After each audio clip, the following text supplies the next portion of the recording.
In front of a cabin, Mickey is having a smoke while listening to music. When his Discman stops working, he calmly sits down and changes the batteries so he can listen to music again. He also decides to check inside the cabin, only for his friend Ben to suddenly come out telling him to run. Growls can be heard in the house and Ben shoots a few bullets before running as well. It turns out the zombie apocalypse happened a few months ago, so now Ben and Mickey roam the land without a destination in mind. They're both former baseball players, and Ben is very good at killing zombies with a bat. However, Mickey hasn't gotten used to fighting yet. They get supplies whenever they can find them and relax in any area that appears to be safe, just trying to make sense of life. One day, Mickey scratches some lottery cards and gets excited when he discovers he's won $1,000. However, Ben kills his happiness by pointing out that the lottery doesn't exist anymore, and asks to play catch instead. Mickey isn't very enthusiastic, but Ben convinces him by reminding him that they're supposed to love baseball. The journey continues and the duo finds another cabin in the woods. Ben goes inside first and checks that it's empty before they finally relax. Since there's nothing useful in the house, Ben decides to go fishing to catch something for dinner. Mickey continues to be apathetic and pulls out all the canned fish they have in their bags, so Ben tells him to start a fire. However, Mickey puts on his headphones and walks away. Later, Mickey finds the bodies of a few zombies that Ben just killed and freaks out because he remembers Ben saying that there wouldn't be zombies in the woods. Ben corrects him because he actually said that there would be fewer of them, which so far has been true. After traveling a few more miles, the duo finds an abandoned car. Ben opens the door and the zombie comes out, so he quickly shoots it in the head. He then gets in the car and is disgusted by the horrible smell. Luckily, the car still works, so they use it to keep traveling. Now they can ride smoothly through the roads and enjoy the view, although the radio doesn't work. One afternoon, Mickey remembers a girl he used to date and convinces Ben to go to her house. While Ben checks for zombies, Mickey listens to his ex's music and sniffs her panties. He ends up taking those panties and her perfume. In the garage, Ben finds some useful tools and a pair of walkie-talkies. Mickey also finds toothbrushes and they can finally clean their teeth after a long while. Afterward, Ben modifies the back seat of the car and creates an open space that they fill up with sheets and pillows. Mickey wants to stay in this house, but Ben refuses, so an argument ensues. Ben reminds Mickey that they were stuck in a house for 3 months and they ran out of food, so they had to eat dog food and later the dog itself. Mickey's family died at the beginning of the apocalypse too because they were stuck in a house. When Mickey insists they should stay, Ben screams. Their traveling continues and Mickey spends most of his time with his headphones on, trying to escape reality. When they find a field full of cows, Ben stops to pet them. They're very good girls, so they make him smile. Sometime later, Ben asks Mickey if he wants to play baseball, but Mickey doesn't hear him because of the music. Ben pranks him by startling him from behind pretending to be a zombie and Mickey freaks out, so Ben points out that the headphones are going to get him killed. Then Mickey changes the batteries of the walkie-talkies and gives Ben one so they can test their range. The devices are working fine, and while the duo is joking around, they accidentally pick up the signal from another group of survivors. A woman named Annie and a guy called Frank talk about a camp, going grocery shopping, and even watching movies. After some hesitation, Mickey contacts them and asks if he and Ben can join the camp, promising to work hard to help. However, he's told that the camp has no vacancies, and that he shouldn't try to find them. Frank also asks him to stay out of their frequency and hangs up. Mickey keeps begging them for help to no avail. Ben doesn't look bothered by this and Mickey finally snaps. He goes on a rant about the situation, saying he's tired of sleeping in random places, having to hunt for a living, and dealing with Ben's bad smell. However, Ben just laughs and points out that the camp residents don't want them, so there's no point in caring. For the next few days, Mickey keeps trying to contact the camp on the radio, but they won't answer. Ben overhears him mention Annie specifically and realizes that Mickey is so desperate for company that he's got a crush on her voice. He starts mocking him for it, saying he imagines a very attractive woman like in action movies, but in reality she's probably just an old hack. Mickey insults Ben by saying he's the only person he knows who gains weight during the apocalypse, but Ben isn't offended and says that he's the only person Mickey knows, period. Later, the duo stops at a motel and Ben waits in the car while Mickey insists on checking the rooms in case of survivors. Just like Ben predicted, one of the rooms is full of zombies, so he has to go out to fight them while Mickey hides as usual. Mickey also complains, saying they could just leave and that Ben doesn't have to kill every zombie they come across. An argument ensues and Ben dares Mickey to fight the zombies himself, reminding him that they killed his family. Since Mickey is still scared and doesn't move, Ben has to do all the work again. In the forest, Ben finds a waterfall and screams in excitement because he can finally have a shower. Mickey is sleeping in the car and is suddenly startled awake by a zombie appearing at the window. At first he yells for help and grabs the walkie-talkie, hoping to contact Ben. However, he notices that the zombie is a very attractive woman who is pressing her chest against the window, so Mickey decides to get naughty with his hand. When he's about to reach the climax, the zombie's brains are blown up by a shot.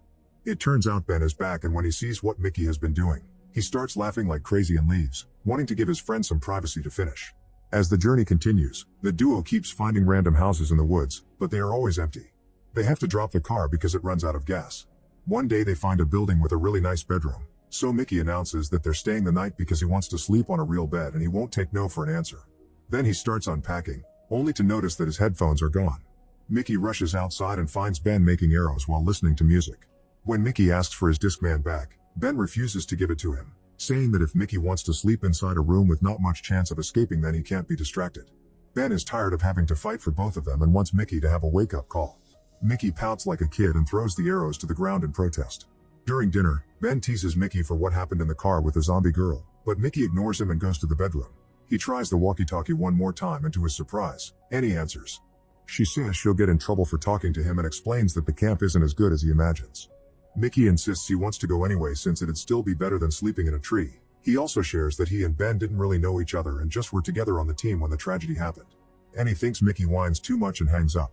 Meanwhile, Ben listens to music and dances in the living room while drinking.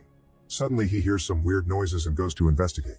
After taking care of the issue, he finds Mickey still sleeping like a baby, and Ben is so tired of him not caring about the danger they're constantly in that he decides to play a prank. He leaves the bat on the bed and goes to the woods where he checks on a zombie he captured earlier. Ben drags the zombie to Mickey's room and yells at him to wake him up before locking the door. Mickey desperately yells for help, but Ben tells him he has to learn to defend himself. After lots of struggle, Mickey finally kills the zombie with the bat. Ben opens the door and is proud of him, but Mickey furiously jumps on his friend and punches him a few times before leaving. In the woods, Ben finds Mickey having a breakdown. Mickey tells him about his conversation with Annie and Ben brings him back to the house. After they wash up, Ben tries to cheer Mickey up with baseball and some funny voices. He also reminds him that Annie was just a voice on the radio. From then on, Mickey starts paying more attention and helps around. He goes fishing and doesn't listen to music as often so he and Ben can chat. When they find an orchard, they get to eat lots of apples and play baseball with them. Eventually they find two cars, so they try to take the gas from one to refill the other one. Mickey notices that the engine is hot, meaning the drivers must still be around. Ben yells hello but nobody answers, so he decides to take the gas anyway. Suddenly Jerry surprises Mickey from behind and takes him hostage with a knife as he asks for the car keys, saying he needs to go to Arizona. Ben pulls his gun out and explains that he doesn't have the keys. He also doesn't believe that Jerry will hurt Mickey. He points out there's probably nothing in Arizona and Jerry has no reason to do this. Jerry starts ranting about a group of people who made him work through the winter with the promise of a gun, gas, and food for him to go home in the spring, but they didn't keep their word. He refuses to explain who they are though. When Jerry threatens Mickey again, Ben puts the gun down and tells him that the keys are in the car. Jerry lets go of Mickey and gets in the vehicle, only for Ben to reveal that the keys are in his pocket. A furious Jerry insults him and tries to run away, but Ben follows him and shoots him down. Mickey calls Ben out for killing a normal human and Ben claims self-defense, so an argument ensues. At that moment another car arrives and Ben pulls out his gun again. A female voice explains she only came for her other car and everyone agrees to behave. The woman and her bodyguards start filling the abandoned car's tank while asking questions about Jerry. Ben tells them what happened and the woman says they did the right thing because Jerry was a thief. When the strangers are about to leave, Mickey finally recognizes the voice and realizes that this is Annie. She responds by shooting Ben in the leg and scolding Mickey for not letting the matter go. She takes Ben's keys and throws them in the middle of the field so they can't follow them, and she says that if she sees them again, she'll kill them both. After Annie and her bodyguard leave, Mickey looks for the keys to no avail. Ben can't help because of his wounded leg and tells him to rest for now since it's getting dark. In the middle of the night, the boys are awakened by a weird noise. They turn on the lights and discover a horde of zombies approaching their car. Mickey wants to run away and leaves the car, but Ben can't move because of his leg, so Mickey is forced to go back. The next morning, the guys are still trapped in the car because the zombies are surrounding them. Mickey tries to cope by listening to music, but it isn't enough to cover the noise. Ben opens the sunroof and fires his gun, but he can't kill enough zombies to scare them and has to close the sunroof quickly before the creatures reach inside. Then Mickey insists they should hotwire the car, but Ben points out they've already tried and failed because it's not as easy as movies make it look. Another argument begins and Ben blames Mickey for the situation, since he triggered Annie into shooting him. Several days pass but the zombies never leave. Their growling noises are driving the duo crazy and they put up some sheets to cover the windows to at least avoid the ugly faces. When they run out of water, they start saving the liquid from their canned tuna. With no hope for the future, they decide to get drunk and play road games. Eventually the duo decides that since Mickey got them in this mess, he should go out and find the keys. Choosing to be brave for once, Mickey climbs out of the car through the sunroof and goes to the field to search for the keys. For the next few moments, Ben can do nothing but smoke and wait. Eventually he hears Mickey yelling his name, so Ben quickly opens the sunroof for his friend. Unfortunately Mickey reveals that he's been bitten, and both men have a breakdown. Mickey admits he's scared and wonders what to do, but Ben just pulls out his gun and asks him to leave the car. When Mickey refuses to move because he wants a chance, Ben shoots to kill him and yells in grief. Afterward, Ben sends a message to Annie, blaming her for Mickey's death and promising to kill her if he ever finds her. He keeps surviving inside the car for several days and finds it ironic how he went from being stuck in a house for 3 months only to now being stuck in a vehicle.